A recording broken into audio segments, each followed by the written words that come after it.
Hello. I want to talk to you this afternoon about something which I think is happening right now. And, well, we all have a chance to be part of it. It's redefining what the climate movement is. So why do I say this? What we've had over the past couple of years is, strikingly, a world climate spinning out of control and geopolitical developments and political changes which are actually worsening that process rather than dealing effectively with it. There's now been another development in the UK which is worth noting in this context, and it's the hanging up of the high vis by Just Stop Oil. Just Stop Oil have had the best of intentions over the past few years in seeking to do what we obviously need to do: reduce massively our dependence upon fossil fuels in a planned but rapid way. There's a serious question, though, as to whether or not they've been effective in the way they've gone about this. They have dominated headlines in relation to the climate movement over the last few years. There's a serious question over whether that's been a good thing. But you see now why I'm talking about redefining the climate movement at this critical moment, because the departure of Just Stop Oil makes that possible in a way that it may not have been possible before. So, how should we be redefining the climate movement? What should it actually look like? Well, how about a climate movement that began with impacts rather than the abstraction of climate science, that was genuinely mainstream, welcoming people into the space, a movement for the many, not the few, that didn't court controversy, but sought deliberately to depolarize the debate, and that took nature seriously and not just carbon emissions. If you put those four things together, I think you can come up with something very powerful. And, well, that's of course what we're trying to do in the Climate Majority Project.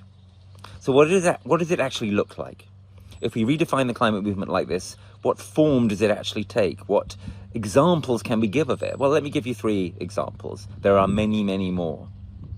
3 examples. 1, Retrofit Balsall Heath, one of our collaborators in the Climate Majority Project, a very inspiring organisation that in a deprived area of inner city Birmingham works to do the obvious, a no-brainer, to stop heating the sky, to retrofit our buildings. And they're having some real success in doing so and helping ordinary people lower their bills in the process. Second example, the work that we are doing right now with insurance companies. This is starting to hit the public notice, or at least the notice of people in insurance. We in the CMP have developed a series of scenarios for the future of insurance, realistic scenarios which will either lead us towards, well, over the cliff, which is where we're headed right now, the great abandonment, as we call it, of insurance customers, or will put us on a path to something better.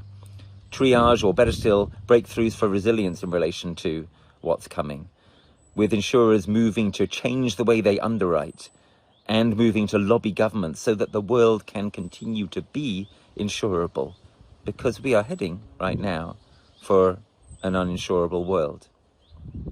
And a third example, completely different from the first 2, something I've been experiencing the last few weeks while I've been People Planet Pint's Personality of the Month here in the UK.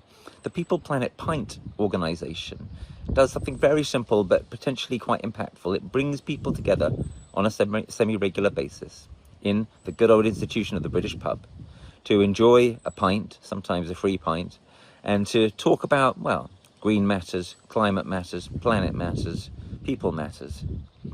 And to do so in a way that forges connections and makes things possible maybe that weren't possible before. I've been loving my experiences over the last couple of weeks at People Planet Pint events, and I can recommend anyone who's watching this to go and see what it's all about. So 3 examples there: Retrofit Balsall Heath, the work we're doing in the Future of Insurance Working Group in the CMP, and People Planet Pint. There are many, many more examples coming up from under the radar into the light. You can see a lot of them on the Climate Majority Project website. They give me real hope that this redefinition of the climate movement is possible and is starting to take place. But if it's to really succeed, it needs something else, of course. It needs you. So please like and subscribe. Please get involved.